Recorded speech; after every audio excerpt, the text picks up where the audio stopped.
Okay, this is our next video here for analytical trigonometry. Now, make sure you read the first page here. We're going to be referring back to this. Put this in your notes. Some of this we've already talked about, so let's just get into this by working a few examples here. Okay, in this section here, we're going to verify an identity. Now, what that means is we're going to try to make one side look like the other side. And once we get there, we're fine. Now, we can work on one side exclusively, or we can make a combination of working on both sides. But as soon as both of these sides are identical, you've completed it. Now, read the instructions up here. Okay? Now, one of the things that I find helps me when I'm doing this is to rewrite these in terms of sines and cosines. So I'm going to do problem number 3. 3 says the sine of x cosecant of x plus the sine of x secant square x equals the secant square x. So let's go through and rewrite what's in parentheses in terms of sines and cosines. Cosecant is 1 over the sine of x. This is sine of x, so we already have that. And secant of x is, how do I want to do this? The cosine square x. And this side for now I'm just going to leave it alone. I may have to come back later and change it.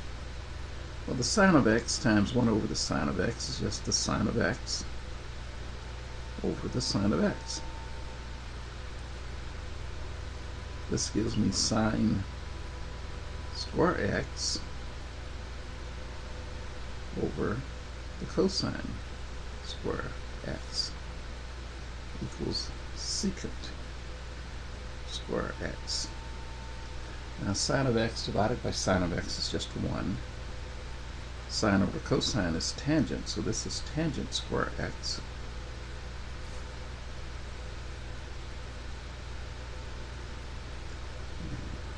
Now let's go back and look at our cheat sheet. I talked to you about this one the other day.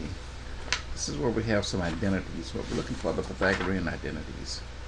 So we have this one, tan square plus 1 equals secant square. Well, this is tan square plus 1. So this just becomes secant square x equals secant square x. And we're done.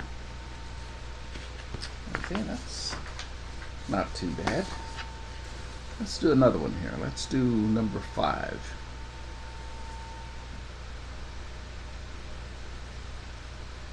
Two cosine square x minus 1 equals 1 minus 2 sine square x. Now these are already in terms of sines and cosines. Now if I look at my Pythagorean identities one more time, I see I have this relationship between sine and cosine in 1. So if I can move all the sines and cosines to one side and put the real numbers on the other side, I'm good. So I'm going to add 2 sine square x to this side. So I get 2 sine square x plus 2 cosine square x minus 1. So I'm going to add 1 to each side equals 2. If I factor the 2 out, I get sine square x plus cosine square x equals 2. Now I know from the Pythagorean identity that sine square theta, or sine square x in my case, plus cosine square x is equal to 1. So I can replace all of this with 1. I get 2 times 1 equals 2. That's true. So I've proven that identity. Now notice in this one I worked on both sides. That's another way of doing it. Now it doesn't matter that I didn't get back to that. As long as these two are identical here, I'm done. Good. Let's do one more, then we'll move to something else. Number 7.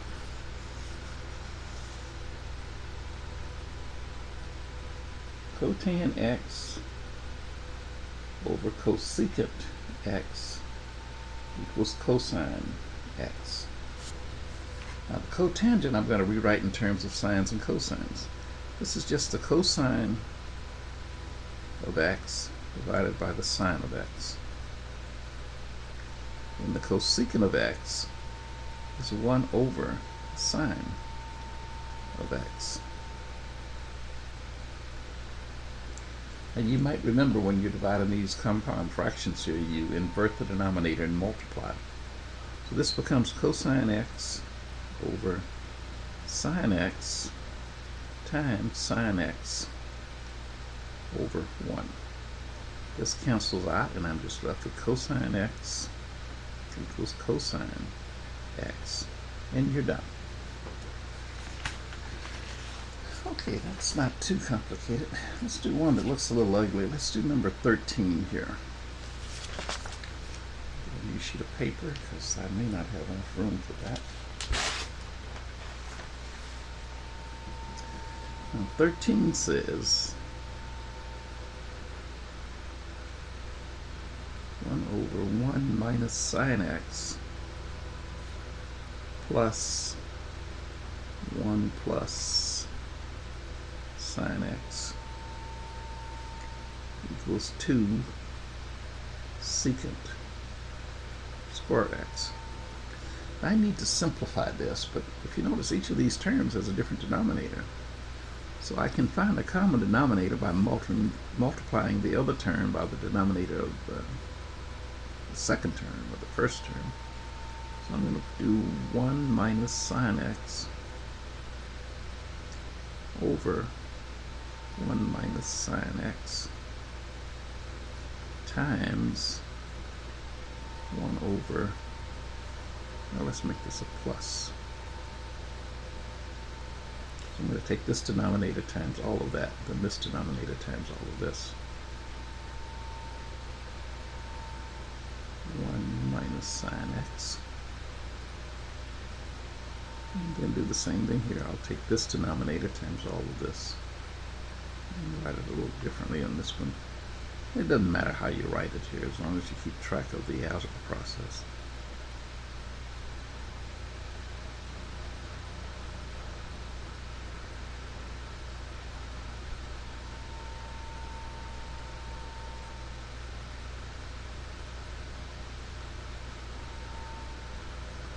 Now when I multiply this, I'm going to get 1 plus the sine of x plus 1 minus the sine of x, and my common denominator becomes 1 plus the sine x times 1 minus the sine of x. Now let's simplify this a little bit.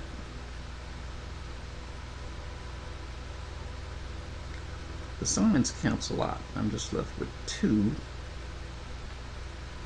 And when I work this through, I get this. 1 minus sine square x equals 2 secant square x. I'm going to go back to my cheat sheet and look at my Pythagorean identities. Now, if you've got a function squared, you almost have to use these. Now look at this relationship here. Sine square plus cosine square equals 1. But what I have is 1 minus sine square. So if I subtract sine square from both sides, I just end up with cosine square. So this becomes 2 over the cosine square x. And I could rewrite that as 2 times 1 over cosine square x.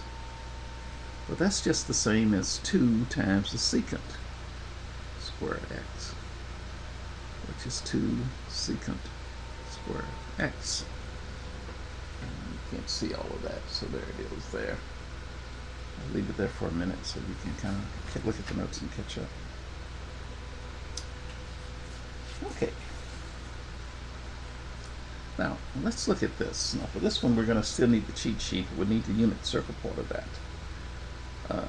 these are sum and difference formulas, and these are the formulas here. Put this in your notes so you make sure you understand what we're talking about here. Now you can't just add these. They don't add like that. So, or subtract them. So we're going to have to use these formulas here to find that value. But the idea here is to rewrite this 75 degrees in terms of these reference angles we have on the unit circle. Now for 75 degrees, we could write that as the sum of 30 degrees and 45 degrees. That would give us the 75. So let's rewrite that as sine of 75 is equal to the sine of 30 degrees plus 45 degrees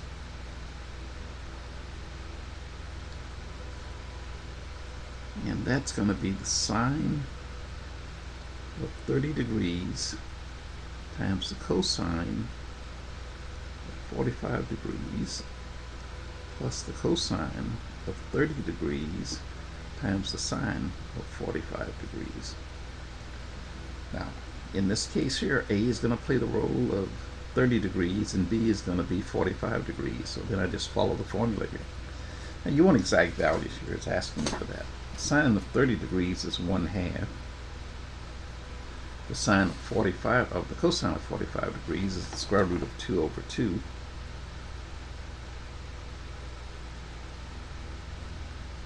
The cosine of 30 degrees is the square root of 3 over 2. And the sine of 45 degrees is the square root of 2 over 2. So when I multiply this through, I get the square root of 2 over 4 plus the square root of 6 over 4. And you want to leave it like this. You don't want to try to simplify. Move up a little bit. You don't want to try to simplify this any. You want an exact value, so you're going to have to keep these square roots in there. Now, this is asking you to find the tangent of 75 degrees in two ways. So we could rewrite this as the tangent of 30 degrees plus 45 degrees. Or, let's see what else can we do here. 20.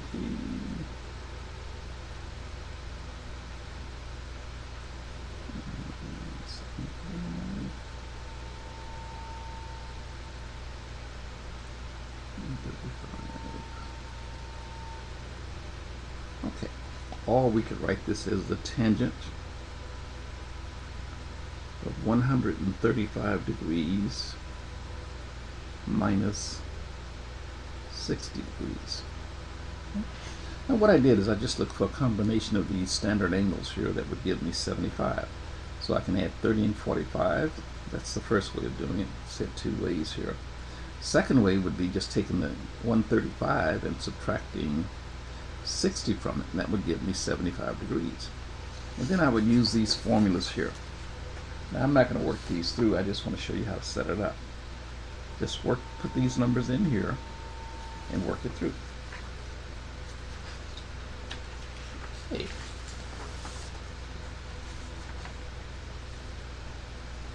Okay, let me work one of these examples here too.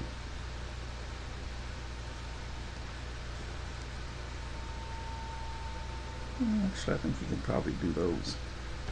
Just remember which quadrant you're in when you're looking for these things, because that can change the sign on the values.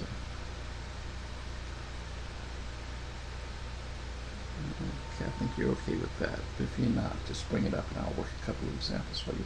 Now this assignment is not due until Thursday at 5 o'clock, so you've got 2 days to work on this. That should be plenty of time here. Okay. Now these are double angle formulas. Copy all of this into your notes here. And I'll do an example here. Find a straight edge.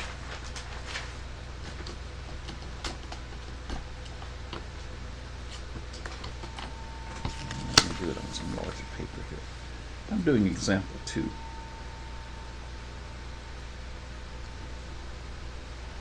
So here's my plane.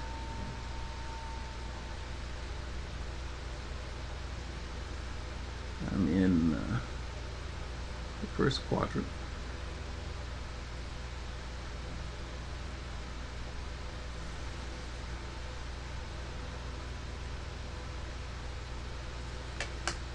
Here's my angle here. This is A. Well, the sine, we know this from our right angle trigonometry. That's angle A. The sine is going to be the opposite over the hypotenuse. It doesn't take us long to figure out what this is here. That side there is going to be 3. Well, let's go back to the formula. The formula says the sine of 2A is going to be, let me write it here, is equal to 2 times the sine of A times the cosine of A. And this is 2. The sine of A,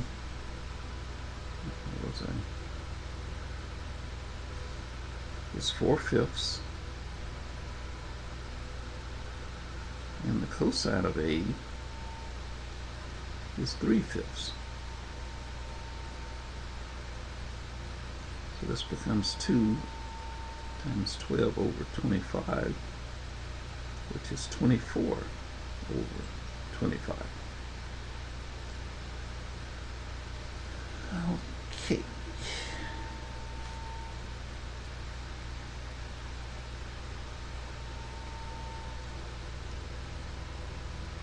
Let's see, I'll do one more. Actually, you can do those, you don't need that. But D is kind of interesting. What quadrant is 2A in? Well, we just need to find what A is equal to. Okay, I'm going to stop here and pick up on the next tape.